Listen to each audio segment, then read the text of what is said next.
This is the Fantasy Football Unlimited podcast with your host, Kevin Murray. Welcome to the Fantasy Football Unlimited podcast. Today we've got John McGlynn on, Commissioner Extraordinaire. We're going to go over some ways to determine your draft order. So I'm going to go over 10 different ways to determine draft order. He's going to break them down for me. Tell me his thoughts from another commissioner's perspective. So, you ready, John? I was born for this. I love it. All right. So, determining draft order. I mean, obviously, you and I both used bingo ball lotteries. Those definitely work. But some people want to do more, and there's a lot of great ideas out there. So, I'm going to go over 10 pretty extreme ways to do it. Interesting though, kind of definitely sparks some interest for me. So this one right here, hands on the trophy. So basically, you take an item like a trophy is a perfect way to do it, and you take that item and you put it somewhere, whether it's in a house or out in the woods.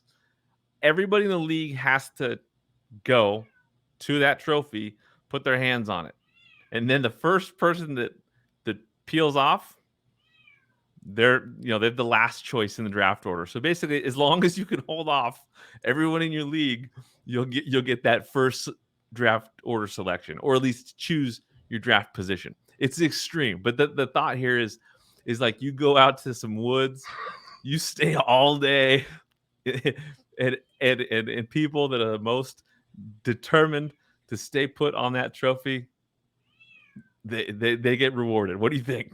I would buy 3 cases of beer and show up there and give everybody else beer and not drink one sip and wait for everybody else to slowly but surely fall out when they have to go to the bathroom. I guess that's the only way I could win that one, because I imagine it would probably be a 4 or 5 or 7 hour day at the most. But I don't know. It seems like it'd be a little bit uncomfortable, but that's cool. It's something I've never heard of before, but that would be super nice, super cool. It's extreme. I mean, I think the thought is like go out into the woods and it ends up getting dark, right?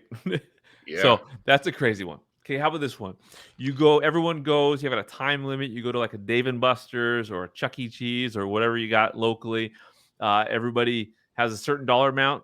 They get their card, and you base it off of who gets the most coupons or tickets. That's amazing, because some people are really good at skee ball or the Star Wars game or things like the claw machine, or So I guess you'd have to find out. You have to go there and scope out with your kids, or ask people like, hey, which one of these machines gives out the most tickets when you win? Like, kind of get a little bit inside scoop before you go there. But that's a great idea. That's super cool. I guess you have to go on a day that's not so busy either. Sometimes you go to Chuck E. Cheese. I've been there 100,000 times with my kids and birthday parties, and sometimes it's a madhouse in there. So. But that is a good idea. That's especially when everybody's on the same page with $20 worth or $40 worth of tickets. That $40 worth of game stuff. That way nobody can keep buying them or keep pumping stuff in. I wonder if you can go up to kids and be like, hey, listen, here's $2, give me all your tickets, stuff like that. Or here's $20, give me all your tickets. Find some way to cheat a little bit, I guess, to try and win. But when it's all fair and fair, I guess now it's on cards, right? They don't give tickets out anymore. Yeah, you get a card probably. So there's no way to kind of you're SOL unless you have some kid who's awesome in the skee ball machine. Like, hey, play a couple of these games for me. Here's $20, kid. Run up this card. You got 5 cards. Where do you get those cards? Yeah. All right, next up, similar lines, but basically you go to a county fair, state fair, and you basically whoever can get the most prizes. Same thing. Set dollar amount, set time period. Everybody goes at it. That's fantastic, because I feel like some people go up there, you do the football throw, the basketball thing, and those games are all rigged too. So you go up there like, oh, I'm good at this. And you can literally shoot 100 basketballs and miss 100 of them. I know those kind of games. So there's the fairs are even better than Chuck E. Cheese, because it's so hard to win those events. So that's a cool one. There's not too many fairs around where I'm at right now. In the Chicago area, it's kind of congested, but I would drive an hour southwest to like one of these cities fairs and doing something like that would be super cool. It'd be fun. I mean, league bonding experience. Everybody's together, fighting, getting competitive. I like that one too. Yeah. Okay, stock market challenge. Like everybody basically has a set budget. You can do like a fantasy stock exchange where it's not real, or you can use the real stock market. But everybody has the same budget, and you allocate again the same budget, a time period, whether it's 1 day of investing or trading, how much can someone gain in one day or 1 month period of time? It's probably more likely is you basically just everyone has the same amount. You run that for a month, and then if you use the real stock market, if there are proceeds, you could actually apply winnings or the extra proceeds towards the league budget or something like that. Yeah, right. That's cool. I feel like that's maybe someone like myself who has no idea what's going on in the stock market. I have a family person that does all that stuff for me. I would be completely lost in that game, but I feel like some people might have an advantage in there. But again, if the stock market was that easy, I feel like it's fantasy football as far as that's concerned. If the stock market was that easy, there'd be a whole lot more millionaires in this world just playing the stock market. So I think that's kind of a crapshoot on what you invest in also. So I think that's about the most fair one I could think of, because there's nothing set in stone in the stock market. No, that's true. Okay, the video game. This one's like a video game tournament, but I'll actually talk about more about the Royal Rumble simulation. Right? You got a video game. You got a Royal Rumble simulation. Every league member is a wrestler, and then everyone gets together, watches that event happen, and see how it unfolds. We did that one year for our draft. It was Tecmo Bowl, the Super Tecmo Bowl, not the original Tecmo Bowl, Super Tecmo Bowl. And you cannot use the Bills, and you can't use the 49ers, and you can't use the Raiders with Bo Jackson, and things like that. Like those, there's a couple of teams that were off. You can't use the Eagles with Randall Cunningham. So it was we did that one year, and everybody played Tecmo Bowl. So some people played it sooner or more recent than other people. But a video game challenge with whatever game you pick out or whatever the simulation may be, if it's something you can control, it's even better. But if it's something that you kind of just simulated, it's like it's kind of like a 100-yard race kind of situation. You never know what's going to happen. But I like it better when it's actually playing RBI baseball or Tecmo Bowl or Tetris or something like that. That's super cool. Okay. Things you control, yeah, absolutely. Yeah, so that's like a video game tournament where you're actually playing as opposed to a simulation. Super awesome. The Wives wouldn't like that. It'd be a long day, but that'd be a long day. But fun, but for sure fun. Okay, next one, a food delivery challenge. Everyone in the league orders food. You basically, it's hard because people are closer to restaurants than others, right? But so what you would probably do is you would order, say everyone orders a pizza. You set the time that you're supposed to get that you want the pizza delivered, and then based on the delivery times, whoever gets it closest to the time that you're supposed to, that's how you set draft order. That's an awesome idea, except this happened in a league. I wasn't in this league, but I was in a league. And this guy named Tommy, his nephew, worked at the Giordano's by our house, and he called him and said, "Hey, run over a small pizza, just get over here ASAP." And he beat everybody by about 25 minutes. It wasn't even close. So he got the first round pick because he had a little inside information on that, a little inside help getting his pizza there early. So there's ways around all this stuff. There's no fail safe in any of these challenges so far, minus the stock market one. Yeah. But there's kind of ways to if you know somebody, or if you know some way to beat the system, it's there's ways to do it. Collusion, man, collusion. Yeah. Okay, next one, like a celebrity you find online or something. Whether maybe you could do like one of those deals where you sign up with somebody. I forget what they're called.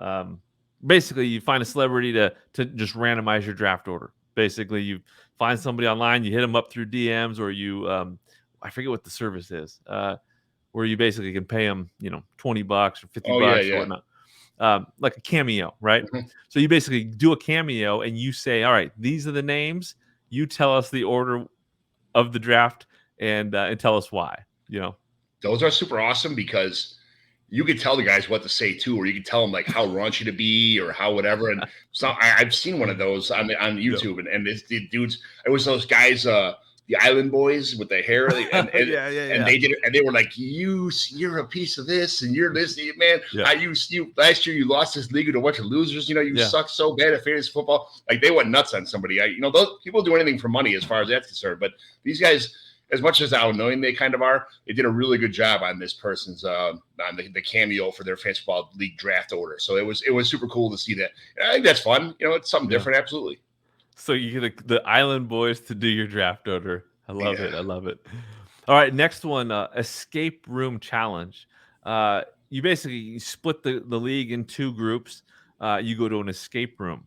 Everybody, gets a chance to get out, and basically the group that gets out first gets the top 6 draft order positions. Or if you're selecting your position, then they get to choose first. Basically, you just cut the league in half, or you can divide it up into 3 different groups, or or whatnot. But basically, you do an escape room, and so the pressure's on when you're inside that room to get out in order to be in that first group.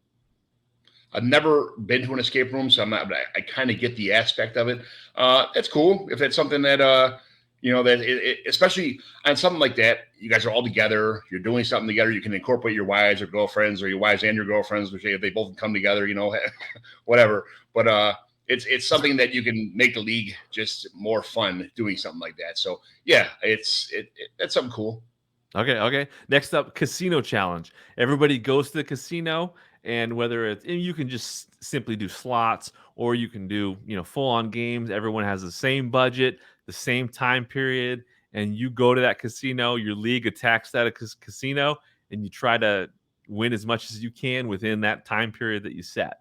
And then, if you all fund it together, you can also then use any proceeds that you get to help towards league dues, or the league pot. League party. Oh, this is great. This is another one. Somebody who could be pretty good at some of the slot machines. It's not easy to win at a casino. I'm not a gambler. I donate my money at a casino all the time. I'm terrible at betting any kind of stuff like that. But there are guys who win at the casino. But if you have like a 3-hour window or a 4-hour window, I mean, literally everybody in the league could get zapped with nothing in an hour or an hour and a half, especially if you only have like a $40 or $50 budget, or even $100. You know how fast $100 goes in a casino? It could be a half hour and everybody could be knocked out. So you have to somebody has to sit there with a timer and say, oh, at 27 minutes. Plus somebody can go to a game. Somebody can go to a game like something that takes real long to play, like a Pai Gow or something like that. And like, oh, I only spent $5 and I still have $45 left. So there's ways to manipulate that too, I guess. Yeah. But I like the idea. Yeah, that's true. I guess you could you could just not spend and let people drop off before you, right? Yeah, if you play high stakes and you win $200 on the first spin of a wheel, or you play blackjack and you win the first hand and you get $200, you could just sit back and just drink at the bar the rest of the time and nobody's going to beat you, kind of thing. So yeah. So I think what I'm gathering, which the points that you're bringing up here, is you really just, with all these, you need to have specific rules that you put around these ideas, just to ensure there's no collusion, just to ensure that things are fair and there's no manipulation of the results. There's a situation where it's going to be a couple of years of like gathering data to find out like ways people cheated before and ways to avoid that in the future. Yes.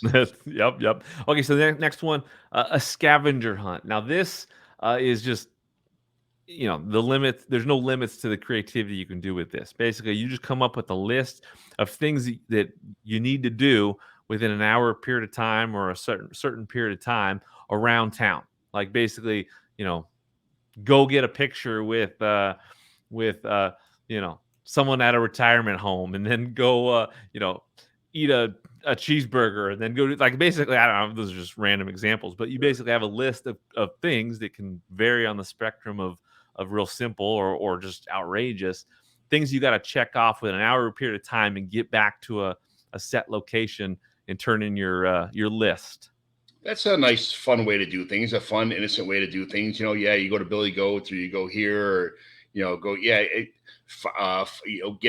like a bachelorette party kind of thing, where they go up and they're like, I need some guy's underwear, or I need this or that, I need something else. Yeah, that would be cool. That you say these things, and we've been doing a beer Olympics with my buddies from grammar school for years, and I never even thought about using the beer Olympics as a fantasy football situation. So at our beer Olympics, everybody has to create a new game every year and show up. I made battle shots 2 years ago. I made a humongous battleship board, wood with Velcro on it.